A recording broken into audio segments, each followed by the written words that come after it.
Hello, friends. We're back with episode 185 of the Our Weekly Highlights podcast.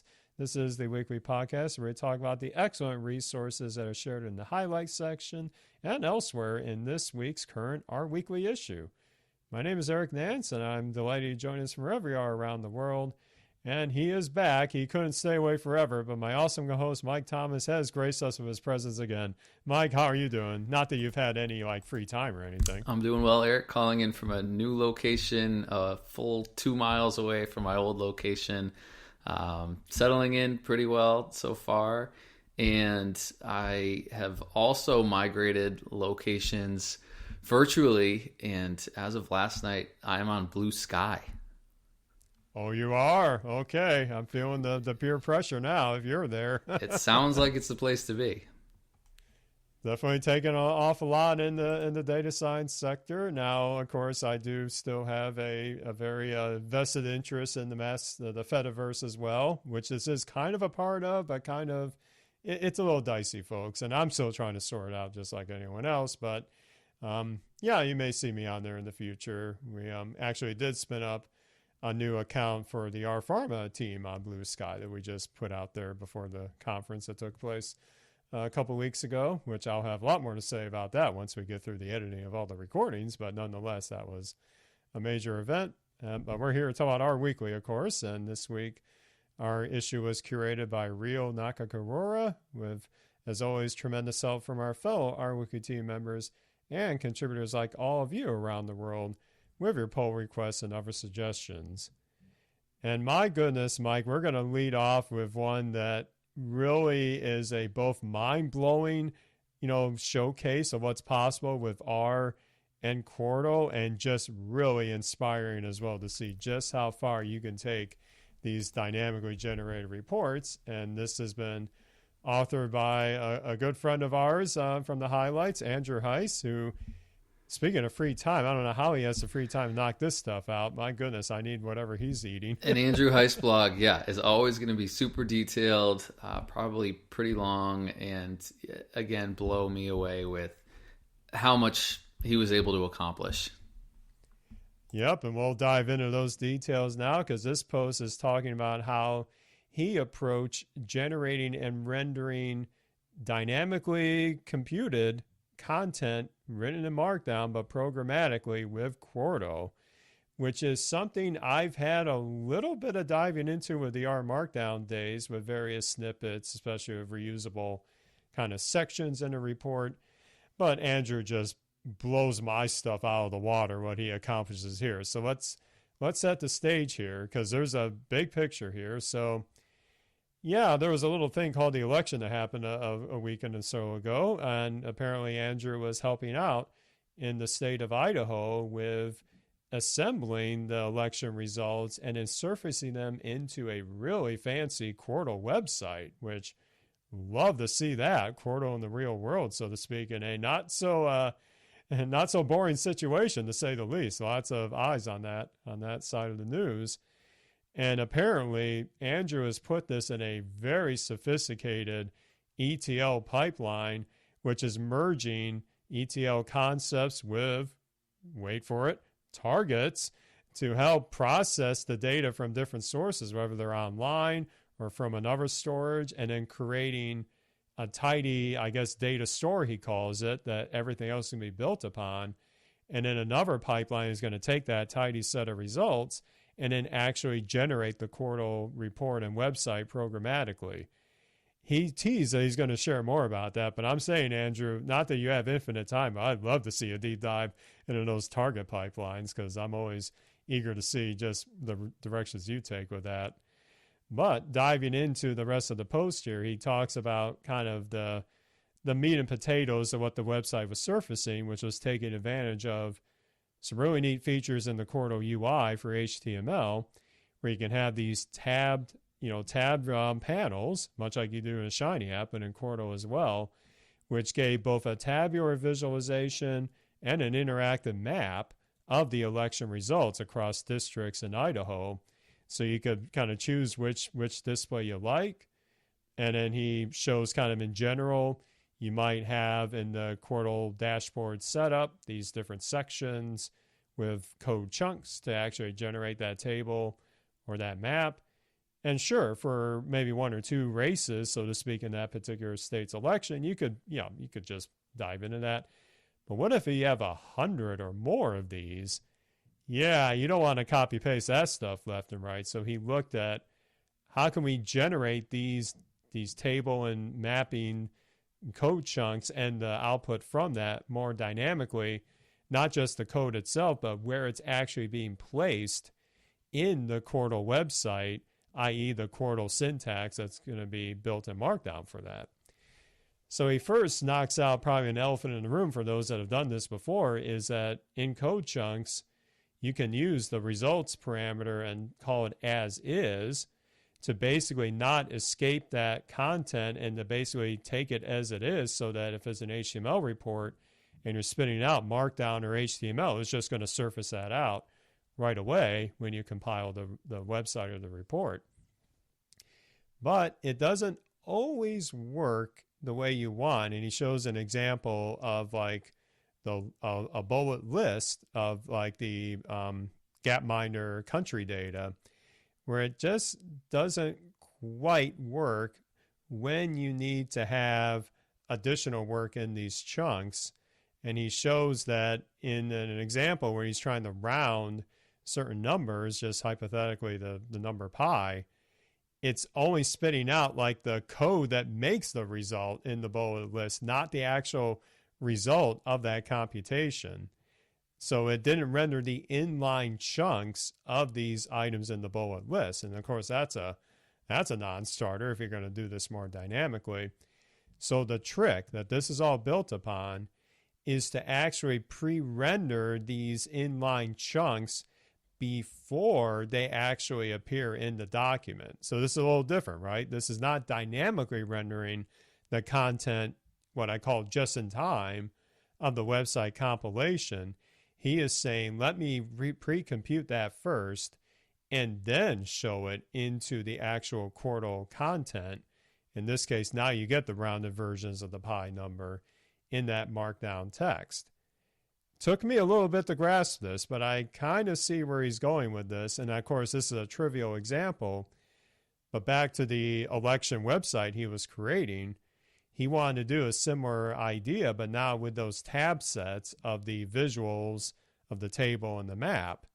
So the concept does generalize. First, he's using the Gapminder data to kind of show a tidy data set that would be a scatter plot of the GDP per capita and then life expectancy, stuff you've seen many times before in presentations about Gapminder.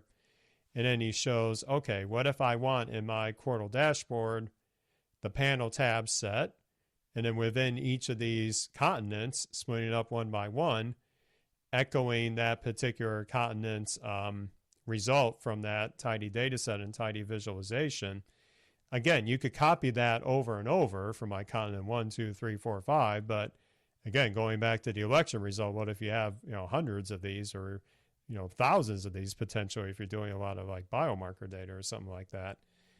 So again, he's going to use a hybrid of the glue package and other tricks to pre-compute these panels dynamically. He's got a handy utility function called build panel, where he's feeding in what's going to be the chunk label, the output that is in string format, the markdown syntax that's injecting that set of like the panel title, the index of the plot, so that then that's going to render dynamically in the report itself. He does verify it works first by running the function, and he gets the markdown of the heading and the continent name and then the code chunk as if he typed it himself. So mission accomplished on that front. And then he's able to basically loop through this at one point with a combination of the knitter function's knit function, which again, Quarto with the R execution engine is built upon knitter. So knitter, like we've spoken for years on this show, Mike, about the praise for knitter and what the doors it open. People need to realize, if they don't already, that Quarto itself is building upon these types of execution engines, and without knitter, there is no Quarto. I'll just be Hot take 101 with Eric on that. I don't think it's such a hot take, but No, I would agree with that. It is almost impossible to not take for granted everything that Knitter has done for us. As much as you appreciate it, you should appreciate it even more. Absolutely. So again, just this knit function alone, you may take it for granted. That's when you're in the R Markdown, just hitting that, compile report button in the IDE.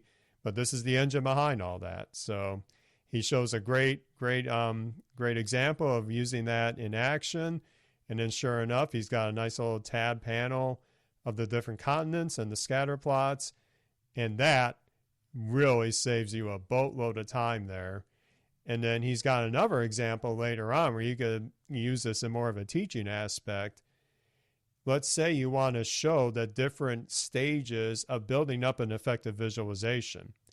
And he does this with what he calls the evolution of a ggplot visualization, where you can have these plots saved as objects, say from the first stage of it to the last stage of it. You can make a tidy, data set with the actual plot object as in a list column that has like the actual object itself, the text around it, and a description. And guess what? You can use the same logic to create a tab panel going from stage 1 all the way to the last stage and just grabbing these different plot objects from this list in that data frame. My goodness, that's a great way to help teach your students. Like, you may start with an initial plot that looks, very utilitarian, and all the way to the last step, you got a nice theme with it. You got the nice color choices, the background looking much sharper, changing default labels. So Quarto as a teaching tool, I mean, it's already getting very popular in the education sector, but man, this is really, really top-notch stuff here. So again, you can take this even further with the concept of making, now going back to the election results, you got all this, content kind of stitched together. Quarto does have the concept of kind of having these child reports inside an overall, website or report or what have you.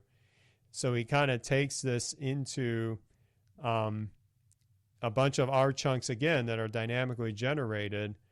And you can, do this in Quarto too. Again, built on Knitter, you can have child documents filtered into an overall report. But again, he's showing then that these report text is all just markdown in the end, right? The key is just being able to loop through that. Maybe you have a tidy data frame that's like or overarching all of this, and then to be able to use the knit function to paste this all in together. And that's where he shows then in this generated output, instead of like separate reports, like verbatim as separate files, he has different sections of this continents report where the user can quickly, go through the different continents, figure out what countries are involved, looking at the details in one table, looking at the plot in another. And you put a TOC with that, and you got yourself a really intricate, dynamically driven report or dashboard, whatever have you. But all this is powered by rendering that markdown content ahead of time and then using knit to inject that into the overall Quarto website. I literally yesterday did something very similar to this, albeit I did take the manual approach, but I regretted it for reasons. But now, knowing what Andrew's done here, I can have a function that generates a snippet, of this case, iframes of another Quarto dashboard inside another Quarto Reveal.js slide deck. I could just have a tidy data frame that has like the links to these iframes of the Quarto dashboard, loop through that, get the markdown chunks, and then put that into my main Reveal.js document, deploy that on Posit Connect, and I'm off to the races. I have eliminated the need for PowerPoint of these one-pagers of results that I had to assemble. So, Andrew, you blew my mind yet again. Credit to you for sharing your knowledge here. And yeah, the possibilities seem endless with dynamic generation of Quarto content. So, mission accomplished, buddy. Yeah, this is fantastic. If you were to try to create some sort of a Quarto or R markdown document that displayed these 100 different, is it counties in Idaho? I think that we're trying to track, Yep. or districts in Idaho. I think that's what it is. I mean, you could do it by hand if you wanted to, but it would take you forever and a whole lot of copy and paste. And God forbid you want to change one little aesthetic, right, that you want to propagate everywhere else. You're stuck doing a find, replace all. And I think, we've discussed in the past the benefits of functional programming, and they apply very similarly to Quarto. And one of my favorite things about Quarto, and it's interesting because I just came off a project where we did a lot of work exactly like this, so I can't praise this type of workflow enough. I think, Eric, you probably have this experience with Knitter as well, where if you try to do some R, run some R code, execute some R process within Knitter, it'll run a little bit slower than if you did it outside of Knitter. So what that means is that you will be able to save time in your rendering if you have pre-computed and pre-created any of those R objects ahead of time instead of asking them to be created during the knit process. You extend that one rung further, and we start to get into targets, right? And that's sort of the exact goal of targets is to be able to pre-process things in your pipeline and only re-execute things that need to be updated. So it's a fantastic complement to the workflow here that Andrew has put together to demonstrate this. And one other thing that I do want to highlight is the use of child documents. I'm not sure if Andrew called it out in the blog post. I'm not sure if at the end of his whole process, which we don't necessarily have full insight into yet, right? In terms of this election Quarto report that he's put together, if he leveraged child documents or not. He talks about that when you take a look at some of these code chunks that are in line in the blog post that are some pretty large glue-based code chunks that he's putting together that we can execute as a function. At the end of the day, he talks about how some of this code in his current workflow might be able to be condensed if you took advantage of child documents as well. And what that means in a Quarto sense is using this special tag, I think, that starts with two arrows pointing to the left and ends with two arrows pointing to the right, and includes, no pun intended, the include verb. I think that allows you to reference another file, another QMD file that you can have sort of inserted into maybe like a main.qmd file. And if you're familiar with child documents in our Markdown, it's the same type of concept, just a different syntax. Those are things that we leverage heavily because if you're putting together a large report or a large document like the one Andrew is putting together that has a lot of moving pieces, I think it sort of always makes sense to try to manage those pieces as separately as possible, especially if you're working on a collaborative team, right? Somebody can just focus on one piece and another person can be dedicated to focus on another piece. And I think it just allows you to sort of piece together your final product in a way that's easier to manage and easier to maintain than if you were trying to do it in some sort of a monolith. So I can't say enough about child documents within Quarto. The syntax that they have makes it really easy to do so. If you're on the Quarto website and you're not familiar with how to leverage child documents, just search it on quarto.org and the function syntax to be able to do that. The Markdown syntax, will be right there for you. I can't harp targets enough as well, and sort of bringing these technologies together. I would love to see how he leverages that remote storage with targets and that local DuckDB database as well to sort of bring this whole entire solution together. But top to bottom, I think it's a fantastic resource for anyone who is building a large scale Quarto type of document or looking to just get a better understanding and better feel for best practices around authoring Quarto reports. I think the tips in here will be invaluable for you. Yeah, and I do have it on good authority from the author himself that there's some big enhancements coming to targets with respect to potentially DuckDB integration and even better performance. Like Targets already performs great, but what Will has in store for us, oh, you all are going to love it, especially for those that have these, 10,000 plus, branches and pipeline, targets themselves. So yeah, stay tuned, folks. It's getting better. But yeah, this whole thing has so many nuggets to choose from here that I gotta look at this even more. But we literally at our day job have a couple teams that want to. They're not satisfied with the SharePoint world, man. They want to build dynamically data-driven websites of these reports that can be shared broadly across the organization that take advantage of the interactivity that Quarto offers, whether it's through, things like the Quarto dashboard, which I've become a big fan of. Obviously, we have some people looking into the observable.js side of it, but you're not going to get this to SharePoint, folks. That's my hot take too for the podcast. That this in particular, if it can be used in a high-profile situation like tracking election results, good grief, it can be used almost anywhere. Not fully satisfied with SharePoint? Are you sure? You have that right? I may have to double check my references on that. A little satire for the audience. Yeah, that hopefully they got it. But yeah, we've had some internal debates on that one too. And I was, but I did, like I said, I've used principles of this, albeit not so elegantly, where I was able to get away from having to create a rather haphazard PowerPoint slide, but I used Quarto dashboard instead.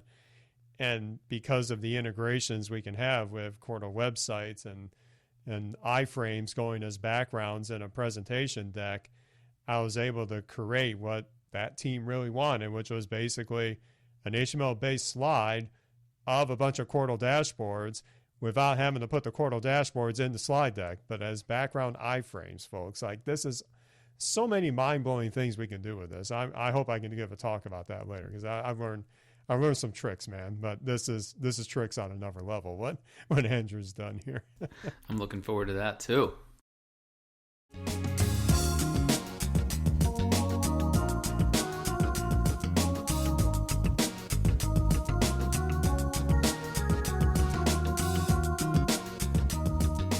So as I said, yeah, it was, a week and a half ago that there was a little thing called the election, and maybe somebody needed a little pick-me-up after that, depending on which side of the fence you're on.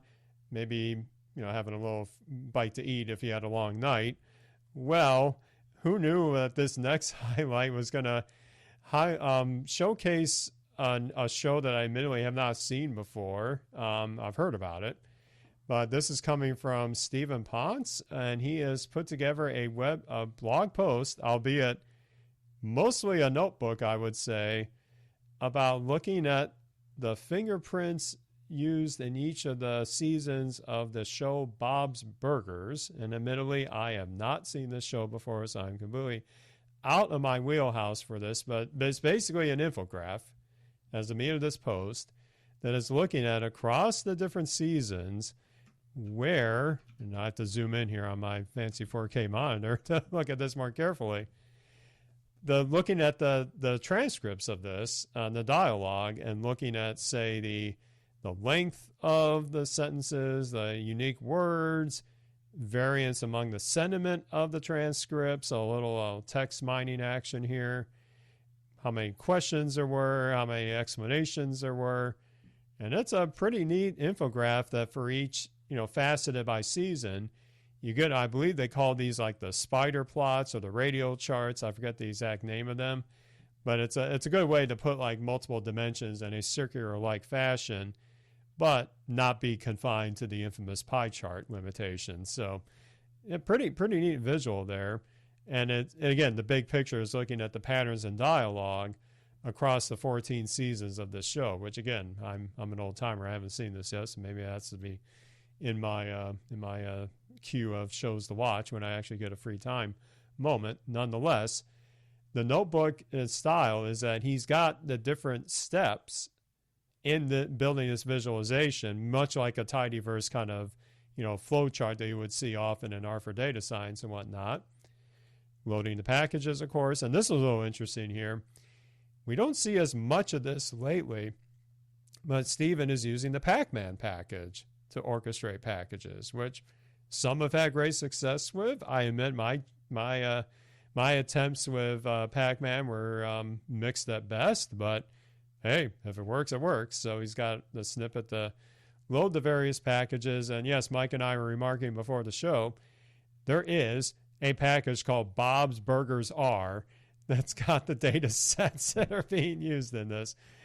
There's a package for everything, isn't there? Literally, at this point. Yes, it contains the transcripts, it looks like, for every episode across all the seasons that are available. Absolutely. So I'll have to look at that in my spare time. But he's also loading additional packages to help do the text analysis, tidyverse, of course, and patchwork, which we've spoken very highly about, for being able to compose multiple ggplot objects together in any way you see fit, basically. So, and then also he's using the camcorder package, which you heard about at PositConf as well, to record the different plots as PNGs as he's going through it. So that will come in play later. So first, the data, which again, thanks to the Bob Burgers R package, just simply using the transcript data frame, and he's got it right off the bat. So that part's done. Does a little exploration of it, although we don't see the result of it, but there is a handy function from the skimmer package called skim, which lets you, it's not shown here in the output, but get like a terminal-based glance of that data set or a data frame. Really handy, especially if you're in a terminal environment. Then comes the tidying stuff. So we got a lot of dplyr, grouping by, summarizations, and notice that in his syntax of the summarize function, he's taking advantage of the .groups declaration, which again is thanks to dplyr version 1.8 or later, I believe.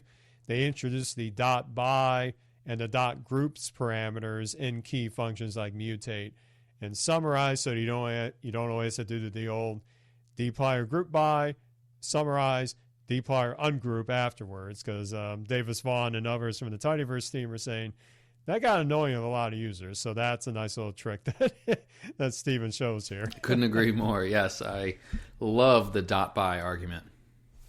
Yep, I literally just started using that for a high priority project, and it's like I can never go back to group by anymore if I can avoid it. So and the .keep argument within mutate, so you don't have to use transmute anymore. That's right. Yeah, I need to explore that one too. Another great quality of life enhancement, I should say.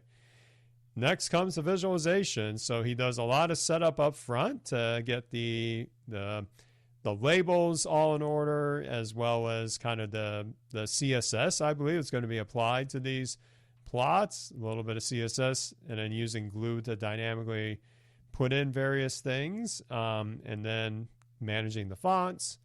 Lots of fonts are added from Google with the, I believe it's the fonts package, if I'm not mistaken. I'll have to double check that.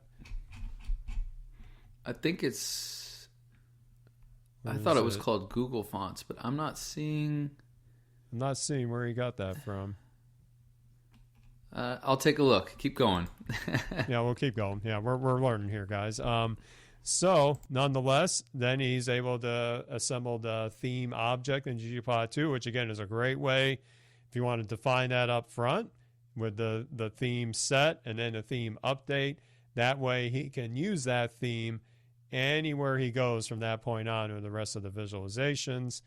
And then comes the main plot, where it's the nugget here is using the geom polygon to get that nice little polygon superimposed inside this, circular type display. Again, people call that a spider plot or a radial plot, something to that effect. And then adding average lines on that, but again, flipping that to polar coordinates towards the end, and then defining the labels and the facets by season, and then adding on top of that kind of this pattern type visualization, which again, you want to look at the post to get the meat of it, but there's a nice little pattern. I think that's kind of serving as the background, so to speak, on the plot itself. Again, really neat to play with. I haven't done this myself before, so really intricate annotations that he makes here. And then afterwards, he's going to save all this as PNGs for, I believe, at least one PNG, I should say, for the whole plot itself. But he assembled that with patchwork before that to combine everything together, and then to be able to draw that, clean things up, and then using the magic package, able to create neat little thumbnails of the visualization that he used, I believe, in the post itself. So a lot of visualization tricks here that if you want to up your game with ggplot2, there's some real nuggets to share here. And then, like any good data science citizen, he's got the nice session info at the end here, and link to the GitHub repository so you can actually see how this was composed in action. So great notebook setup here. Love the way that you can collapse the different code chunks and just get to what you're interested in. But yeah, with a nice little tidy data set of transcripts from Bob's Burgers, got yourself a nice little visualization to satisfy your appetite. Puns galore. Mike, what did you think about the visualizations here? Well, the final output that is at the top of the blog, it's a beautiful infographic. It's really nicely done. I like the contrast between the background that's just sort of off-white a little bit and the purple gradient sort of that takes the spider plot values are represented by. Really, really cool. Turns out it's the show text package that allows you to manage Google fonts. Has the font add Google, I think, is the particular function within the show text package that allows you to import certain Google fonts and leverage them in your ggplot graphics. One thing that I don't do well enough or understand well enough is adjusting, I guess, the graphics device itself. Arguments like DPI, which I think are dots per inch. Is that what that means? Yes, correct. The units, I don't do that enough, unfortunately. I usually just in my Quarto documents, I'm just specifying fig height, fig width, things like that, and messing around with it until it looks halfway decent. That's stuff that I need to learn a little bit more about, but Steven has a few different places within this notebook where he is setting those specific configurations. So I've definitely learned a lot there, and you will as well if that's something that you struggle with like me. One other sort of cool function that here's a little today I learned that I can't believe, I don't even know if I want to admit that I'm just learning this today. But there's a ggplot argument called theme_update. Eric, I'm sure you knew about this one. I knew it sporadically. I never actually used it. So I love theme minimal, but obviously occasionally there's some additional things that I want to do on top of theme minimal that aren't contained within arguments of the theme minimal function. And typically I'll just add a theme function after that. And I think ggplot2 knows well enough to use sort of the last value for a particular theme argument to set that as what's going to be shown in the plot. But I think theme update sounds like it is probably doing a better job of that as opposed to sort of overwriting what you had written before it in your theme minimal call. So this was a new one for me. A little embarrassed to say that this is the first time that I'm coming across it, but it is one that I am for sure going to be using from now on in many, many, many places. Just excellent blog post top to bottom. Love the code, love the layout here, and the end deliverable is absolutely beautiful. So take a look for yourself. Yeah, I'm doing, first, you're too kind or too hard on yourself, I should say. There are so many things in ggplot2 that I only scratch the surface of. But let's put things in perspective, folks, as I'm going to take a quick look at the archive of ggplot2. Did you know that ggplot2, the first CRAN release, was all the way back in 2007? So it's got a lot going on. I mean, we're coming near 20 years on that thing. I mean, we're over 15 now. So it's not surprising that there are things in there that we didn't expect to see. But yeah, that's why having this post from Steven's a great reminder of the capabilities of it. So I'll like you, I'm going to take note of that theme update function. Lots of attention to detail here. I absolutely love seeing how the sausage is made. And yeah, the font add function, I did a little digging while you were talking, is from the show text package. I don't use that a lot in my daily work, but I definitely will take a look at that for my next ggplot visualization. But yeah, nonetheless, really great design choices. So this is a great showcase of using the principles that I've seen outlined in various workshops, such as from Cedric Schurer or others, about what are the best ways to build up an effective infograph. That, by the way, you don't need to go to Adobe Illustrator for. You don't need to go to some proprietary product. ggplot 2, with a little getting your hands dirty, so to speak, can get you really the whole way there. It's just a wonderful plot here. Absolutely wonderful. 2007, you say, for ggplot. Well, it's incredible to think how much that package has evolved. And you know what else has evolved in the R ecosystem? Object-oriented programming.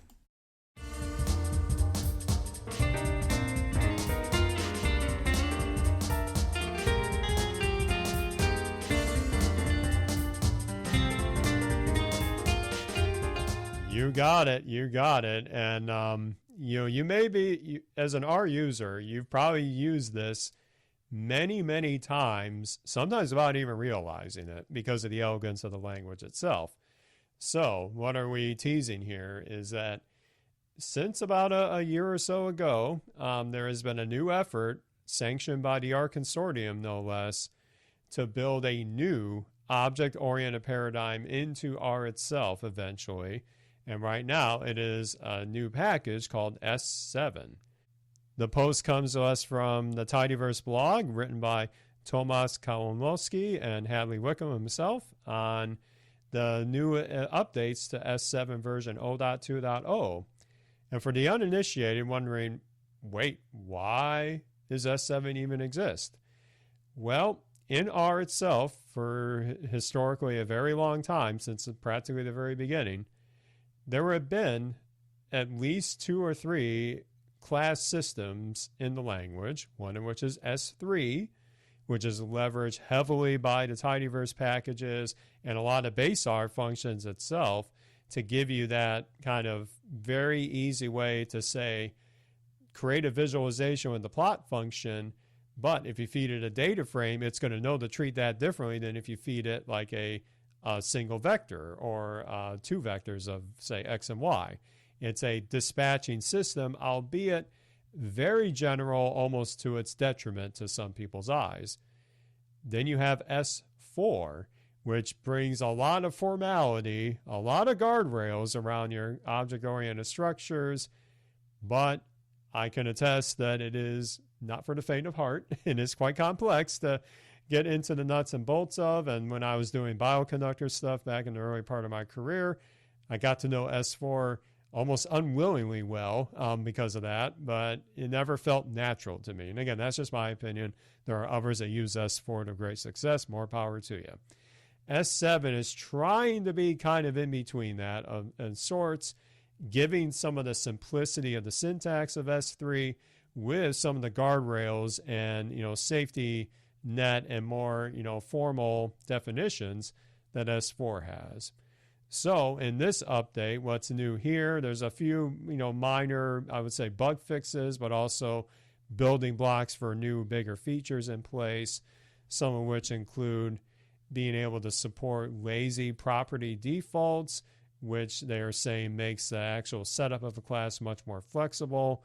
One other item that caught my eye was that they made enhanced speed improvements for when you set and get properties using the @ sign or the @ sign with the assignment operator. Apparently there were some bottlenecks with that in the previous version that they've fixed this now.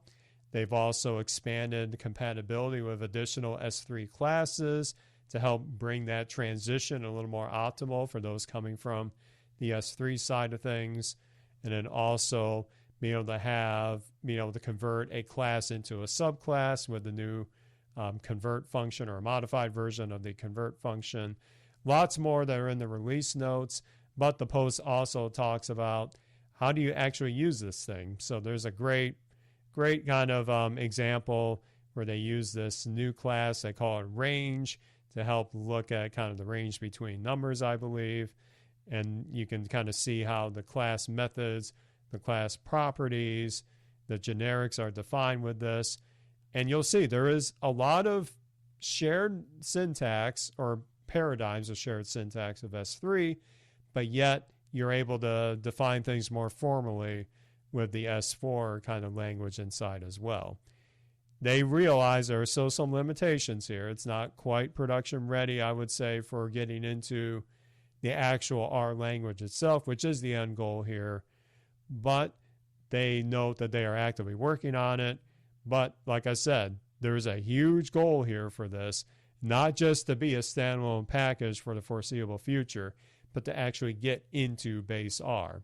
That's as opposed to things like R6, the object-oriented class used by Shiny and many other packages.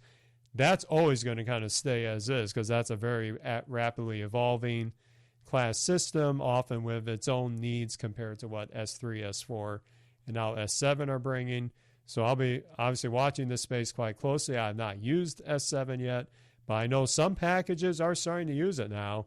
So I'll be very curious kind of what the developer, shared learning is as authors start to use this more formally. So great to see updates in this space, and I guess we'll stay tuned to see what else is out there. Yeah, it's interesting, Eric. A lot to digest here. I think that the idea, as noted in the blog post, is that hopefully S7 eventually becomes part of base R. It is going to be, an additional learning curve for some folks, although hopefully if you've been doing some object-oriented programming in S3 and or S4, some of the syntax and the concepts will be fairly familiar and fairly easy to migrate for you. This looks like a project that has now fallen under the R consortium, which is cool. You can check out the GitHub there to take a look at the project itself. And there's two limitations that they want to point out. The first is that S7 objects can be serialized with save RDS, but the way that it's currently authored saves the entire class specification with each object, and that may change in the future. And then the second is that support for implicit S3 classes of array or matrix is still in development. So some things to watch out for the hardcore object-oriented programming developers out there. But I'm excited to see version 0.2.0 drop, and this looks definitely a little more digestible to me than S4. So I'm excited to learn a little bit more about S7 and hopefully incorporate it into our projects going forward. Yeah, and I know I've seen in the community, our friend John Harmon's put S7 through the paces on some of his exploration efforts, and I see some others, I'm sure they're learning on it. And I'm doing a quick check on the CRAN page. There are, as of now, 4 packages that are importing S7, so there are a few to choose from, and admittedly, there is one called Monad. Remember Monads from our Shiny learnings from Joe Chang, so I want to check that one out. But yeah, nonetheless, it does seem to be moving along, and I'll be watching the space quite closely and seeing where that fits in my adventures, both in Shiny and also in generic package development. But you could have lots of adventures in the R side of things when data science, and this rest of the R Weekly issue would give you, I'm sure, lots of directions to go down different adventures, different rabbit holes, and really ways to supercharge your data science exploits. And we'll take a couple minutes to talk about our additional finds here. And fellow curator, good friend of ours, Jonathan Carroll, has released on CRAN a very cool R package that he's had in development for a bit of time called Nifty. And what Nifty is a R wrapper around a completely open source, self-hostable notification service called Nifty that you could spin up on, say, a cloud VPS or on your internal network and be able to, from R, push out a push notification using this package to go to wherever it needs to go. So let's imagine you're running that big old simulation. You're away from your computer while you let the HPC do its magic. What if you want that notification on your mobile device to say it's done, right? Nifty might be a way to do that. So I may have to take a look at that. I've seen other packages in this space called Push Bullet, I believe, from Dirk Edebutel that's doing a similar thing with the Push Bullet service. but it's great to see R used in novel ways too. So congrats to Jonathan for getting nifty on the CRAN. And I saw in Mastodon there was already a few very excited users for what they can do with that package. So that'll be in my things to look at during my holiday break. And Mike, what did you find? Well, one thing I want to shout out is a package called Survey Down. I'm not sure if we've talked about this on the highlights before or not. It had a new release out there, and it's a pretty cool open source way for making surveys with R, Quarto, Shiny, and a technology called Supabase, which looks like how the backend data is stored. It's some type of database. And I think I have a lot of use cases potentially where I need to make small forms, things like that, surveys, and I always sort of tend to want to go overkill and develop a Shiny app instead of using something off the shelf like, I don't know, a Microsoft product or SurveyMonkey or things like that, just because I like doing those things to myself, right? Making my life more difficult. So I would check out this package if you, like me, have a need to create a form or a survey and want to do it open source and leverage some legwork that's already been done by a great team. Yeah, I've seen this come through, but I haven't dived into it much. But boy, oh boy, that would be terrific for, wherever you have like surveys you want to conduct in your organization or some other robust data collection. Great to take advantage of the R ecosystem with that space. And before we get gentle comments, it turns out I pronounced that package completely wrong. I went to the GitHub page.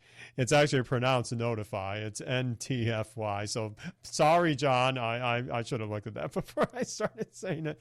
Pronouncing things is hard. So correction noted. Yes, it is. Yeah, but luckily you don't need to correct anything else of our weekly itself. We strive on giving you authentic content. You don't have to worry about some AI-generated bots putting that populated feed into you. This is all human-generated. We definitely want to take advantage of automation in certain pieces of it, but no, that's the value of this project.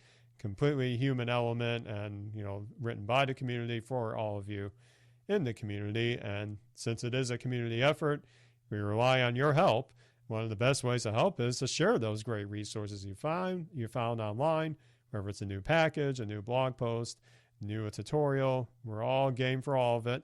You can send us a pull request, all written in Markdown, using that top right banner link in the corner of ourweekly.org. You'll be taken directly to the GitHub pull request template. We show you kind of the things we're expecting. It's very minimal, but we always value your contributions there. We also value hearing from you in the audience as well. We got a little contact page in the episode show notes. We love hearing from you and what you've learned from our weekly. You can also find us on the social medias as well.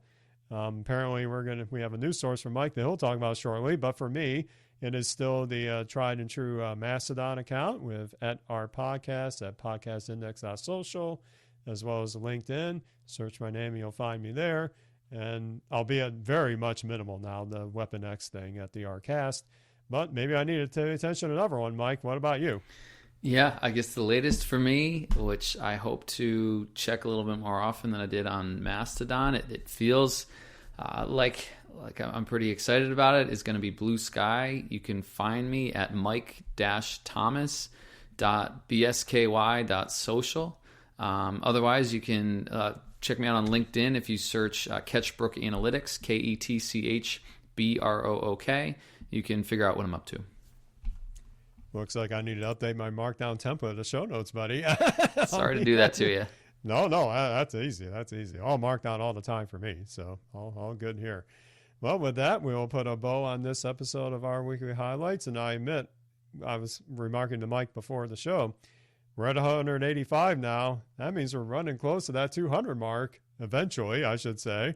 And shout out to our good friends, Ellis Hughes and Patrick Ward. They're on a similar journey, it looks like. They're at 180 some episodes of TidyX. So how about a little friendly wager? Who gets there first? Hashtag just saying. I don't know if I want to make that bet. I don't either. Holidays coming up. Holidays are coming up, so that'll put a wrench in things. But nonetheless, we hope you enjoyed this episode of our weekly.